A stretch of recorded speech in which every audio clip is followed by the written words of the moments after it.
welcome back to another episode of the Stadium Showdown, your in-depth look at the future home of the Cleveland Browns.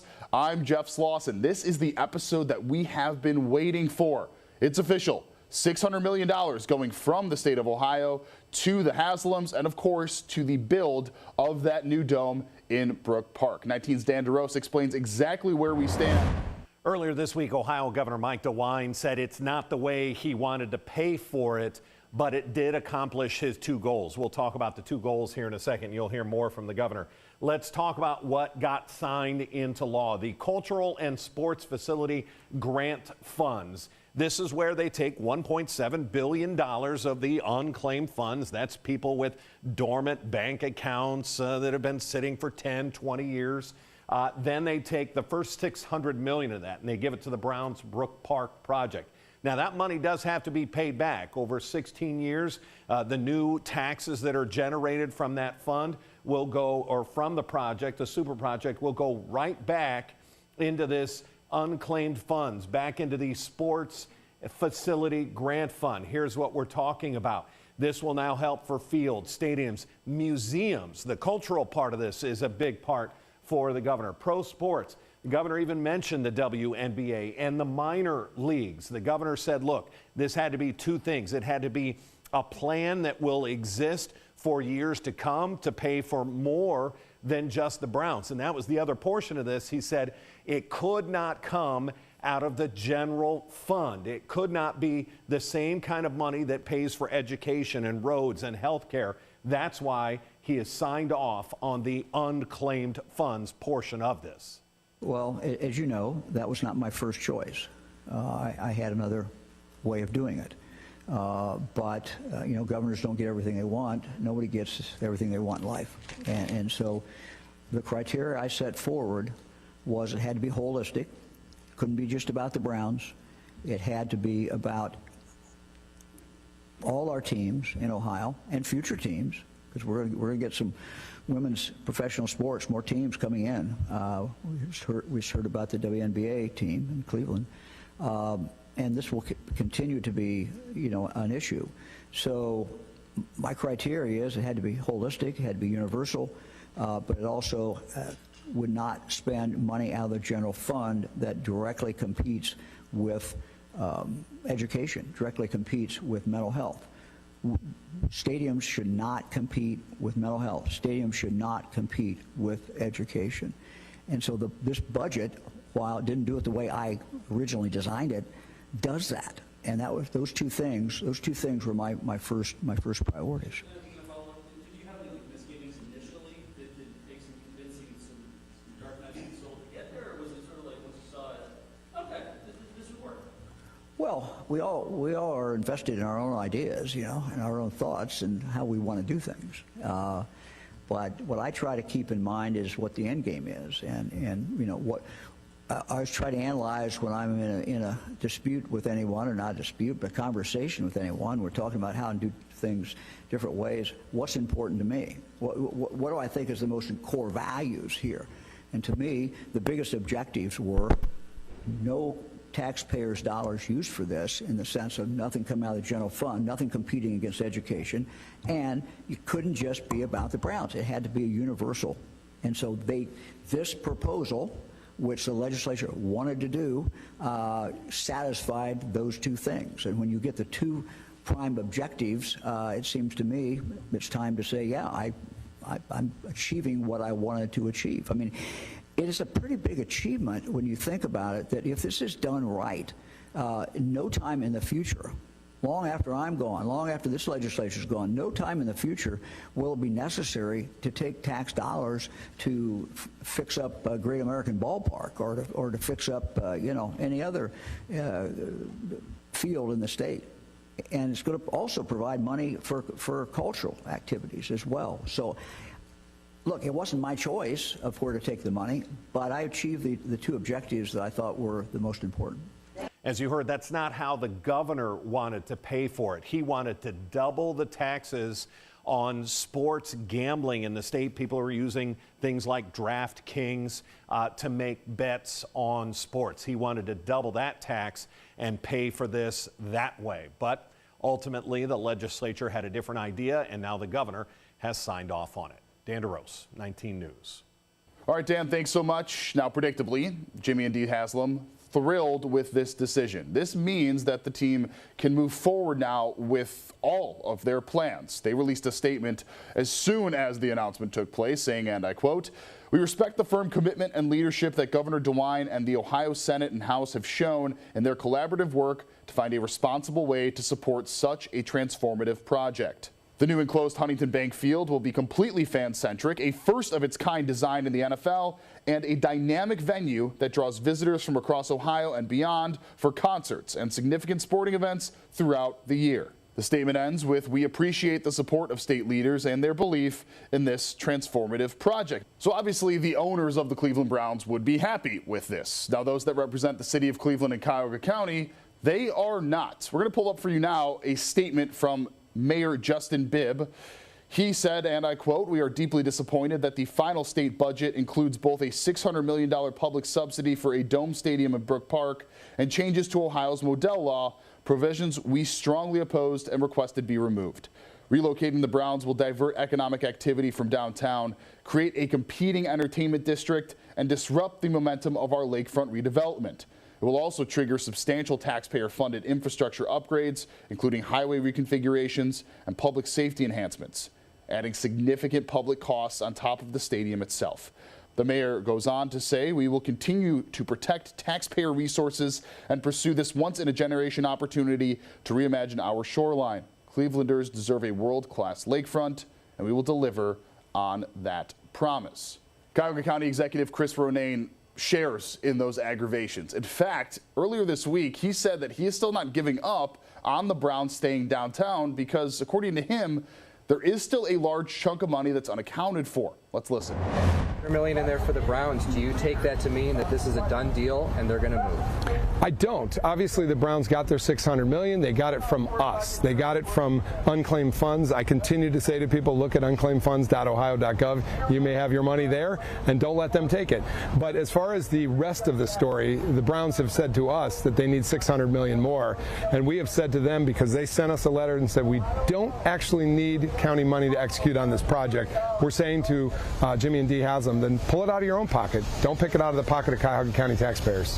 So you would not issue bonds for? We have no intention to issue bonds for the Brown Stadium in Brook Park. It's something that has been asked of us. We've told them no. We're going to continue to tell them no. So they've swam halfway across the river, and however they get across, they either come back, which we're encouraging them to do, or if they keep going, they do it with their own money. Halfway across Brook Park Road.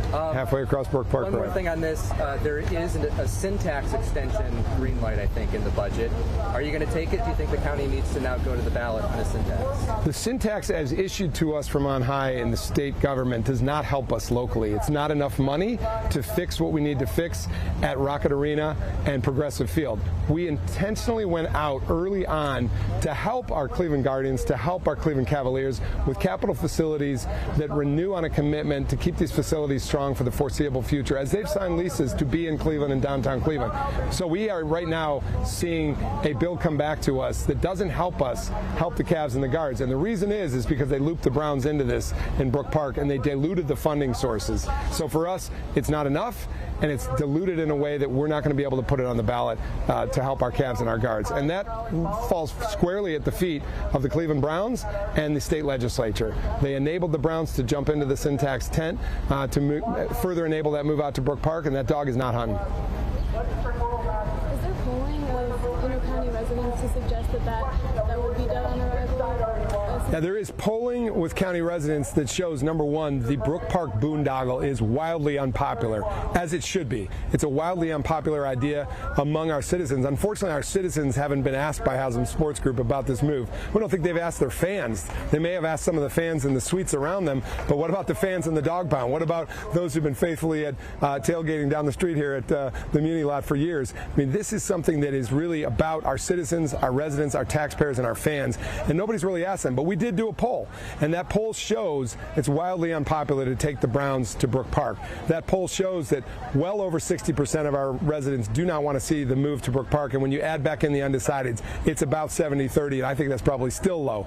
It shows a great fan favoritism toward the Cavs and the Guards, and willingness to help the Cavs and the Guards fix their two facilities. But if you add the Browns into that equation, the issue tanks. So why would we put it on the ballot? It's dead on arrival.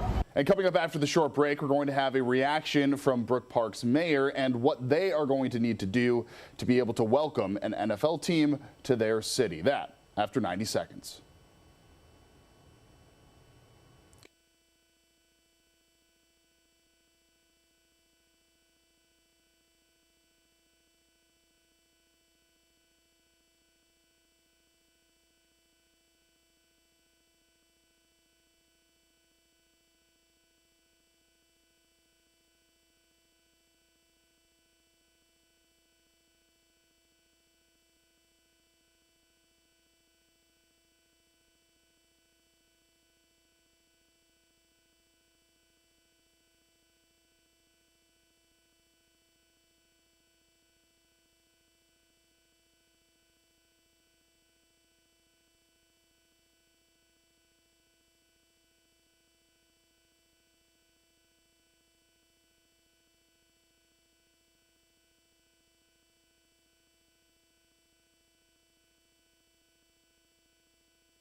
Just days before the governor officially signed the budget, the Haslams actually officially purchased the site where the new stadium will go. Yeah, they hadn't owned it as of yet. So this explains it as clearly as possible here.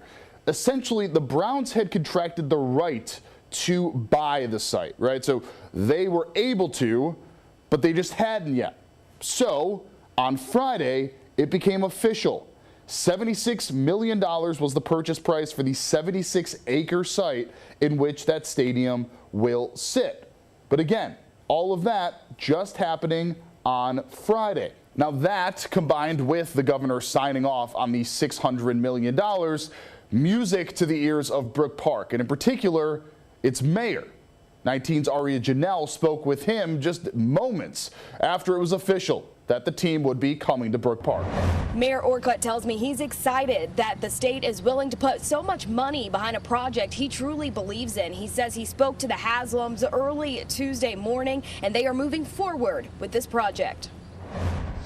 We're going to continue to work and make sure that everything is right for this project, but we're just relieved that we've taken such a big step forward in bringing something to the region that's going to be as special as this.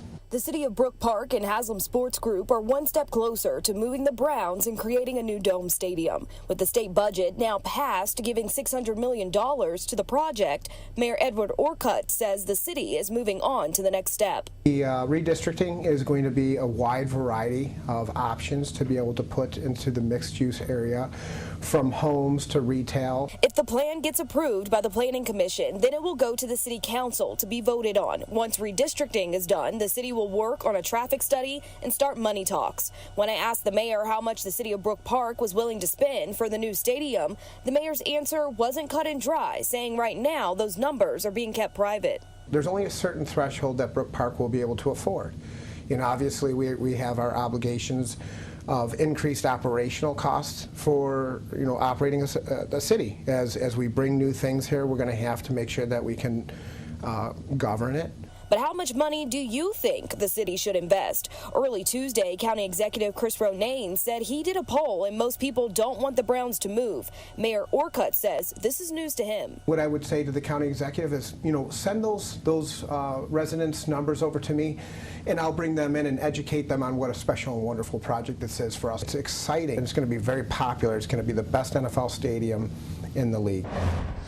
The next step here in Brook Park is to nail down the redistricting. That will happen at a planning commission meeting on Tuesday at 6 p.m. Here in Brook Park, I'm Aria Janelle, 19 News. Now, the infrastructure changes to Brook Park are incredibly important when you consider the fact that it's going from not having an NFL stadium to having an NFL stadium. This right here, that is where the stadium lot is going to be. But the areas around it need to see significant changes, and Brook Park's mayor has confirmed that is going to take place, that is going to happen. It's going to be the areas that you may not think are as important as they actually are. Now, we're talking Brook Park Road. Brook Park Road is a spot that is going to need massive changes to be able to take the increased traffic, both foot traffic and actual cars as well. So that's what's going to be changing here. These sidewalks are actually going to be expanded basically to allow for more people to walk in and out. And the idea is if you give more people places to walk, places to park, they won't be going into the neighborhoods. That's a massive thing for the mayor. He doesn't want everyday people living in Brook Park to suffer with the NFL team coming in. So little expansions like that, which is on the books with ODOT to happen over the next couple of years, could be massive, really, really big for the area to ensure that they are able to keep the team and keep people happy. And of course, if you want to watch any of our previous coverage of the Stadium Showdown, go ahead, scan the QR code on your screen right now. Every single episode available on our website at cleveland19.com. Much more coming up after the break.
Welcome back. So what happens next with the stadium? The timeline is actually pretty tight to be able to have the team take the field by 2029. So first, the zoning is really important here. Brook Park has to rezone a very large chunk of it, and a lot of that's going to be discussed and handled in a July 8th special meeting.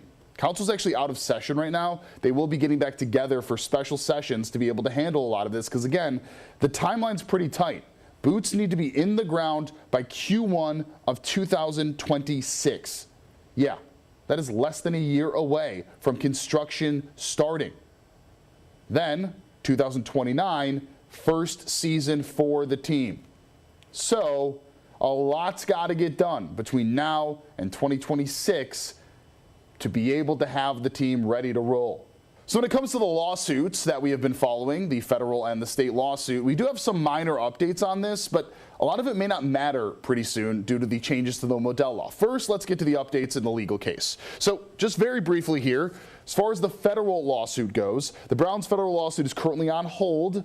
The judge granting the city's request for a timeout after the Modell law rewrite. Again, we'll get to that in a second. As for the county lawsuit, all eyes are basically on this lawsuit. They're waiting on Judge Moore to rule on the Browns' motion to dismiss. Both parties have argued before the judge. We played that in a previous episode. That was on June 20th. The Browns then argued that a federal court was the only place to resolve the Modell law. This has been their argument very consistently. And now the city's lawsuit is the only active case. But again, this all depends on the Modell law, a law that was changed in the budget something the governor signed off on. I want you to hear from him about the specifications of the Modell Law and why he felt that that change was okay. Well, you know, as far as the Modell Law, I obviously, as Attorney General, used that law in regard to the crew. I think if the language would have abolished the Modell Law, I would have vetoed it. It didn't abolish it. What it did say is if as long as that team was staying in Ohio, then it didn't apply. That team's going out of Ohio. And so we, I think, in the state have to be somewhat neutral between things going back and forth between cities. So that fit that criteria for me. That was a difference in there.